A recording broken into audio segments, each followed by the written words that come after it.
L'objectif d'aujourd'hui est de parler de l'approche dédiée à la cognition au travers de la formation. Adrien, chez Humans Matter, on est spécialisé en application des sciences cognitives et tu as constitué un répertoire de formation autour du sujet de la cognition. Mais pourquoi cette volonté de le construire en y associant d'emblée l'émotionnel? Ce répertoire, c'est d'abord le résultat de 25 ans d'expertise et d'expérience cumulée de Humans Matter dans l'accompagnement des entreprises à travers leurs différents enjeux. Ce répertoire, plutôt, c'est la combinaison à la fois de la science et du contact étroit et permanent avec les problématiques et les besoins des individus. Les compétences techniques ne suffisent plus et considérer ces deux piliers ensemble, le pilier cognitif et émotionnel, c'est agir sur l'ensemble finalement des leviers qui déterminent la performance et le bien-être des individus et de manière durable. Le cognitif, c'est la capacité à traiter de l'information, à être attentif, à raisonner, à apprendre, à décider. C'est finalement la capacité à s'adapter aux différentes situations de travail, la capacité à être et à rester efficace vis-à-vis des tâches qui nous incombent. Et l'émotionnel, c'est le rapport à soi et le rapport aux autres.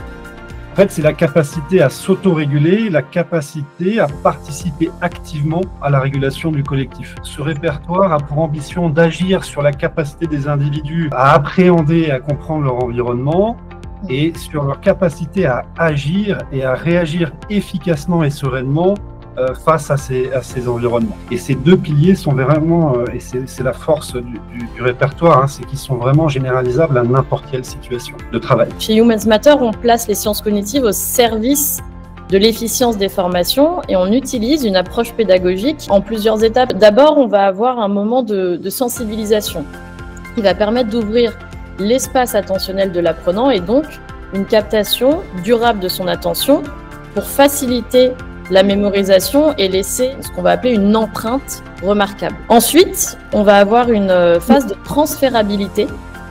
La transférabilité, elle reflète l'intégration d'une information acquise. On va la personnaliser, cette information, en se l'appropriant avec ses propres mots et on pourra aisément en parler à tout public. Et on va pouvoir l'utiliser en tant qu'apprenant et l'adapter à d'autres contextes ou à d'autres situations.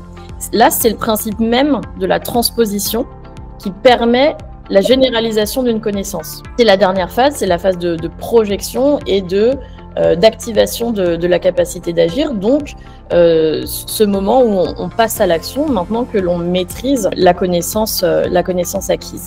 Il faut vraiment avoir en tête que les modules se complètent les uns les autres sans qu'il y ait forcément un ordre prédéfini. Il y a vraiment la possibilité d'une exploration libre qui offre à la fois des solutions immédiates, concrètes et transférables, et la possibilité de construire des parcours sur mesure au fil du développement des individus et de l'évolution des enjeux organisationnels. Donc un individu qui est passé par les dispositifs Humans Matter, en fait, il devient une ressource qui participe efficacement et directement au développement de l'organisation et des autres individus qui la composent. Et donc, si je résume, le chemin de l'individu, il peut partir du diagnostic avec le PEPCO, en passant par l'entraînement et à l'expérimentation au sein des mises en situation de chaque module, mais aussi au sein du centre d'entraînement managérial, jusqu'au renforcement collectif et au partage de pratiques par des expériences comme celle proposée par WeSuccess et le co-développement. Donc vous le comprenez bien, en fait, le répertoire de formation qu'a présenté Adrien, il est au cœur d'un dispositif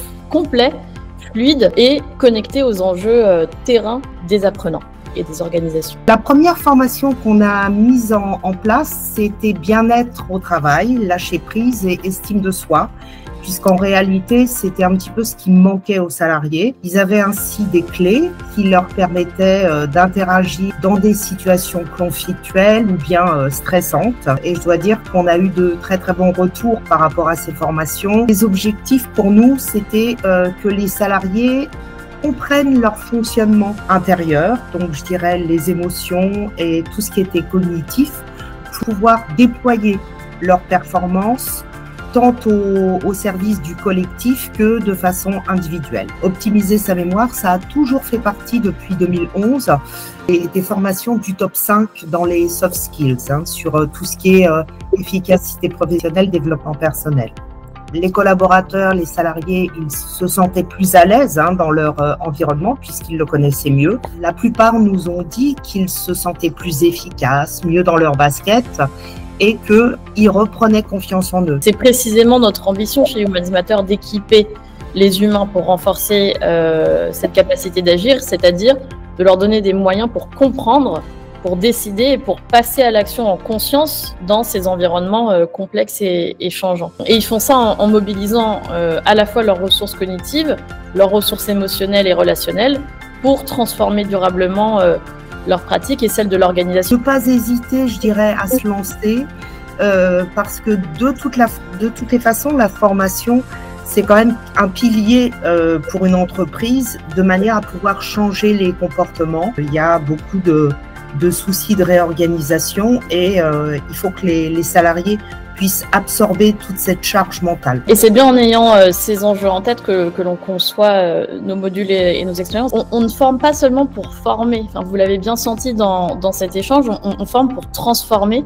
Et donc sur l'ensemble des parcours que l'on déploie, on est capable de faire remonter un regard sur les pratiques managériales des organisations. On donne à voir notre analyse du contexte ambiant de l'organisation et de sa capacité managériale comme indicateur stratégique et outil d'aide à la décision. Souvent, on voit les parcours de formation comme des déclinaisons de la stratégie du groupe, et on a bien raison de le voir dans ce sens, mais chez Humans Matter, on considère aussi que nos parcours peuvent être des leviers pour mesurer les effets de cette stratégie, et donc on va les observer pour opérer les ajustements qui participent à la robustesse de l'organisation. Merci à tous, prenez soin de votre cognition, et puis on se dit à très bientôt.